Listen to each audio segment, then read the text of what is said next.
Sir सबसे पहले तो आपका एक ब्रीफ इंट्रोडक्शन। मेरा नाम अंकित है, अंकित कुमार। मैं इंडो प्लैनेटेक्स का फाउंडर हूँ और मैं इस फील्ड में 2020 से वर्क कर रहा हूँ। मैंने अपना बीटेक किया है, देन उसके बाद मास्टर्स किया है। राइट नाउ मैं अपना पीएचडी परस्यू कर रहा हूँ।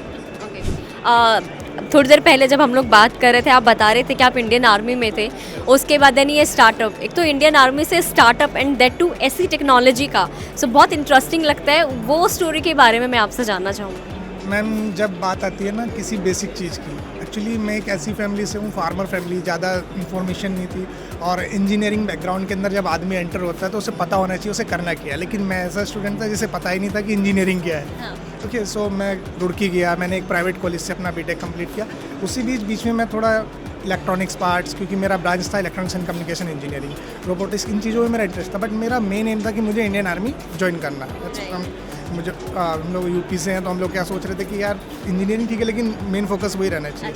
बट बीच में क्या था, मेरे को ऐसा लगता था कि army is it perfect for me और नॉट। मैंने बहुत सारे अटैम्प्ट भी दिए, लेकिन मेरा फर्स्ट अटैम्प्ट में जो हुआ था वो एसएसबी क्लियर करके मेरे को ओटीए मिला। वहाँ पे मैं गया तो मैंने उससे पहले थोड़ा सा काम ड्रोन और रॉकेट पे किया था and I was taking much interest as compared to army in that. तो वहाँ से मैंने सोचा कि नहीं, अब यहाँ मेरा नहीं हो पाएगा, और लडार, लेज़र, इन चीज़ों में अगर मैं होता तो शायद ज़्यादा बेस्ट होता। Then I decided that I will quit from there. मैंने वहाँ का फाइन पे किया जो हमारा होता है ट्रेनिंग का, and then come back to the north. वापस मैं आया, उसके बाद मैं CIGS चिराला में मैंने थोड़ा ट्रेनिंग लिया, इनके बारे में स्टडी की, थोड़ा मोटिवेशन मिला। फिर रॉकेट बनाना शुरू किया, फ्लाई शुरू किया। फिर मैंने देखा कि साउथ के अंदर बहुत सारी कंपनीज़ हैं जो सपोर्ट कर रही है, लेकिन नॉर्थ ईस्ट इन जगह पे ऐसा कुछ नहीं है। दूसरा, जो यूरोपियन कंट्री है वहाँ पे बच्चों को 6th क्लास से मोल्ड कर देते हैं। टेक्नोलॉजी बहुत सारी आ रही हैं, लेकिन अपनी कंट्री में क्या है। सो आई डिसाइडेड कि कुछ अलग करते हैं। Then I started my own venture, that is Indian space vault and research. वो एक ट्रस्ट था, फिर उसको प्राइवेट लिमिटेड में हमने कन्वर्ट किया, और उसके बाद रिजल्ट आपके सामने है, hydrogen fuel cell of the drone, and that is my own technology. ये बनाना है, ये आइडिया आपके दिमाग में कैसे आया? जब आप इंडियन आर्मी में थे तब, या उसके बाद आपको कोई ना कोई स्टार्टअप करना था, ठीक है यही सही, ये कैसे हुआ? Like that. कैसे? मेरा पहले से ही इंटरेस्ट, क्योंकि सबसे पहले रॉकेट से स्टार्ट हुआ। ओके, क्योंकि आर्मी में थे, गन, रॉकेट, टेक्नोलॉजी, रोबोटिक्स देखा ही यही। देखा ही यही। और उससे पहले क्या था, इलेक्ट्रॉनिक्स डिपार्टमेंट, उसमें अलग अलग पार्ट। तो मैंने सोचा कि इतनी सारी न्यूज़ आ रही है, सब कुछ हो रहा है, तो सेल्फ मेड क्यों ना हो।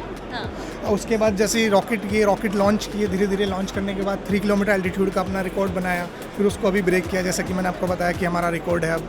उसके बाद क्या था, ये सारी टेक्नोलॉजी को एक रूप के अंदर लाना था ताकि कोई भी उसे सीख सके। तो उसके लिए ड्रोन भी आना चाहिए, ड्रोन पायलट भी होना चाहिए। तो उसके बाद एक फ्रेंड की हेल्प से उसको डिज़ाइन करना स्टार्ट किया, फिर उसको पूरा प्रिपेयर किया और फ्लाइंग सीख लिया।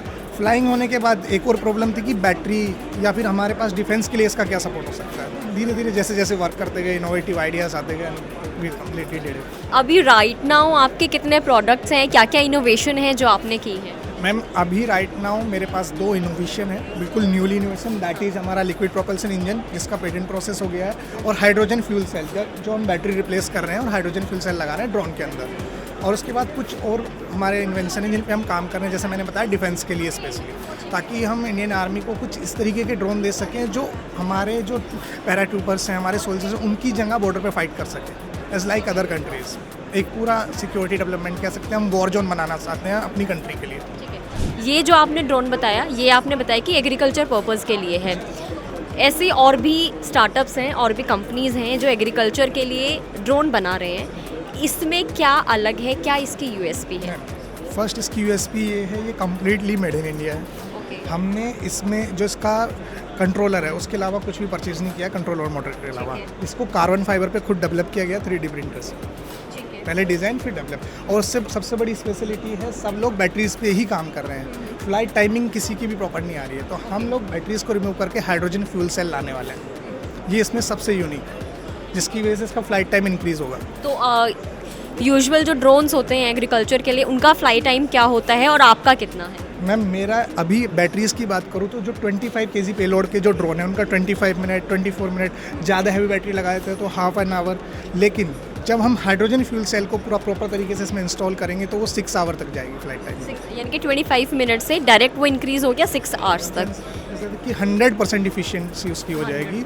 और जैसे कि बैटरी का वेट है अराउंड 4.5 kg, उसका वेट है अराउंड 1.5 kg, तो हम ज़्यादा पेलोड भी कैरी कर सकते हैं। That's very interesting and very amazing. और कौन कौन से इनोवेशन है जो नियर फ्यूचर में आपके ज़रिए हमें देखने को मिल सकती हैं in defence and in agriculture? Ma'am, मैं डिफेंस के लिए, जैसा मैंने बताया, सबसे पहला काम ये है किस तरीके से सोल्जर को प्रोटेक्ट किया जाए। अपनी कंट्री के जो बॉर्डर सिक्योरिटी एरिया है, सर्विलेंस एरिया, उनको किस तरीके से स्ट्रॉन्ग किया जाए। तो ड्रोन का हम यूज़ करेंगे। और जो मैं अपना इंजन बता रहा हूँ, मैं उस इंजन को इस तरीके से डेवलप कर रहा हूँ कि वो विकास इंजन के बाद पहला इंजन बने जो हमारा सबमरीन में, जेट फाइटर में और unmanned aerial vehicle means rocket launch vehicle के अंदर यूज हो सके। मीन्स मैं अपना खुद का सैटेलाइट अपने व्हीकल से पुट करना चाहता हूँ स्पेस के अंदर। सो जो एक साइड एग्रीकल्चर, एक साइड डिफेंस, दोनों ही बहुत अलग अलग हैं। वैसे बोलते भी जय जवान जय किसान, दोनों को ही केटर आप कर रहे हैं। तो उसका आइडिया आपको कैसे है? क्योंकि आप एक फार्मर फैमिली से बिलोंग करते हैं इसलिए किसान, और क्योंकि आप इंडियन आर्मी में रह चुकी हैं इसलिए जवान। ये दो के बारे में थोड़ा सा समझना चाहूँगी। ज़रूरी नहीं है कि आप सोल्जर हैं तो ही आप देश के लिए सर्व कर सकते हैं। अगर आपको कंट्री के लिए सर्व करना है ना, तो आप किसी भी तरीके से कर सकते हैं, फर्स्ट थिंग। और किसानों की बात, मैं एक जगह लेक्चर देने के लिए गया था, जैसे मुझे स्कूल एंड कॉलेजेस में बुलाया जाता है एंटरप्रेन्योरशिप के ऊपर। तो वहाँ पे क्या था, वहाँ एक बहुत ही मतलब नारी सशक्तिकरण की एक टीम आई थी। उनका मानना ये था ड्रोन और रॉकेट का मतलब है हमला, मारना। तो वहाँ से मुझे एक चीज़ समझ में आई, कुछ ऐसा होना चाहिए, मैं क्या कर सकता हूँ एग्रीकल्चर फील्ड में। फिर मैंने उनको एक्सप्लेन किया। फिर मेरे को एक चीज़ समझ में आई कि हम आर्टिफिशियल रेन भी तो रॉकेट के थ्रू करा सकते हैं। ये अभी आप करा रहे हैं? हाँ, अभी उसको हम स्टार्ट कर रहे हैं, इट्स अपकमिंग प्रोजेक्ट। तब से मैंने एग्रीकल्चर फील्ड को अडॉप्ट किया। मैंने सोचा कि ऐसा ड्रोन हो जो एग्रीकल्चर में जाए, इस क्रॉप को मॉनिटराइज करे, उसकी डिसीज़ को देखे, हमें हेल्थ पता हो कैसी है, देन उसको प्रॉपर तरीके से उस पर मेडिसिन का छिड़काव। ओके, 2020 में आपने बताया कि आपने शुरुआत की थी। 2020 में मैंने शुरुआत की थी कंपनी। वर्क तो मैंने जैसे ही वहाँ से छोड़ा उसके बाद इसी में स्टार्ट हो गया था। तो जब से आपने कंपनी की शुरुआत की है 2025 में, आज हम लोग बात कर रहे हैं, इन 5 सालों में क्या कुछ आपकी लर्निंग्स रही हैं? किस तरीके से आप ग्रो हुए हैं? मैम देखिए, 2020 में जब मैंने स्टार्ट किया था, आपको पता है कोविड एंड ऑल ये सब कुछ इतना पूरा फ्रस्ट्रेटेड आदमी रहता है। और उसमें सबसे बड़ा प्रॉब्लम था, मैंने ट्रस्ट एज ए ट्रस्ट उसको रजिस्टर किया था। बहुत सारी प्रॉब्लम आती है। मेरा मानना ये है, हमें पेशेंस रखना चाहिए। एक स्टार्टअप के अंदर होना चाहिए पेशेंस। और दूसरा, लोग आपको बोलेंगे, क्रिटिसाइज़ भी करेंगे, बहुत सारे सपोर्ट भी करेंगे, तो उस चीज़ को अपने मतलब एक क्लियर है कि आपको अकेले चलना है। आपको, अगर मैं टेक्नोलॉजी की बात कर रहा हूँ, तो आपको ड्रोन पायलट भी खुद बनना है, इलेक्ट्रॉनिक्स इंजीनियर भी खुद बनना है, एरोस्पेस इंजीनियर भी खुद बनना है। अगर आपका काम आपको आता है तो आप दूसरों से काम करा दो। 2023 में जब मेरे को थोड़ा थोड़ा पता चला, स्टार्टअप्स आने लगे हैं, चीज़ें होने लगी है, देन मैंने प्राइवेट लिमिटेड किया। और मेरे पास सबसे ये भी था कि मैं कॉलेज टाइम से बहुत सारे इवेंट, इन चीज़ों में पार्टिसिपेट करता था। तो जैसे ही मेरे को सपोर्ट मिलना शुरू करा, मैंने इंक्यूबेशन के लिए अप्रोच किया। एंड फिर मेरी कंपनी 2023 में मैंने प्राइवेट लिमिटेड रजिस्टर किया। उसके बाद जो मेरे सपोर्टर्स हैं, मधुकर सर, मेरे ब्रदर हैं अरुण भाई, बहुत लोगों ने मुझे सपोर्ट किया। और बहुत लोगों ने ये भी बोला कि कुछ नहीं हो पाएगा, लेकिन वो कुछ नहीं हो पाएगा। मैंने एक चीज़ सोच ली थी कि अगर कुछ नहीं भी हुआ तो मैं एक ऐसा इन्वेंशन कर दूंगा जिसमें मैं पहला हूँगा। At least we should try for the moon. अगर हम लोग गिरे भी तो स्टार में तो घूमेंगे ना। अभी आपके पास राइट नाउ इंडियन आर्मी की तरफ से या फिर एग्रीकल्चर फील्ड में जिस तरीके से आपकी प्रेजेंस है, कितने प्रोजेक्ट्स आपके पास हैं? मैम रिसेंटली जो मेरे को हेल्प मिल रहा है, जैसे NRDC में मैं इंक्यूबेटेड हूँ। ये लोग मुझे पूरा, मैंने अपना पेटेंट फाइल किया, इसके लिए मेरे को सपोर्ट मिल रहा है। सिक्स सिग्मा हेल्थ केयर एक कंपनी है जिसके थ्रू हम लोग इंडियन आर्मी को जो मेडिसिन सप्लाई वाला पॉलिसी है वो सब चीज़ें कर रहे हैं। बाकी I am trying my best to approach the Indian army, specially to government. लेकिन कुछ ऐसी प्रॉब्लम्स हैं कि हम लोगों को लोग मिलते भी हैं, लेकिन आते हैं, जैसे बहुत सारे मैं मिनिस्टर्स का CM सबसे मिला, हाँ ठीक है काम करेंगे, बट अभी वो चीज़ें हमें नहीं मिल। So do you think this is a right platform, Mahakumbh, startup Mahakumbh जो ये है? मे बी मैम, वो तो रिजल्ट आने के बाद पता लगेगा ना कि कितना हमारे लिए हो रहा है। क्योंकि बहुत सारे एक्सपो हम लोग करते हैं, जैसे उत्तराखंड एक्सपो में भी मैं था, वहाँ पे भी बहुत सारे लोग आए थे, बहुत सारे लोगों ने हमसे कम्युनिकेट किया। बात ये है कि मेरी बात कितनी गवर्नमेंट तक पहुँचती है, सबसे बड़ा प्रॉब्लम ये है। जैसे अटल टिंकरिंग लैब की अगर मैं बात करूँ, उसमें एजुकेशन का प्रॉब्लम था।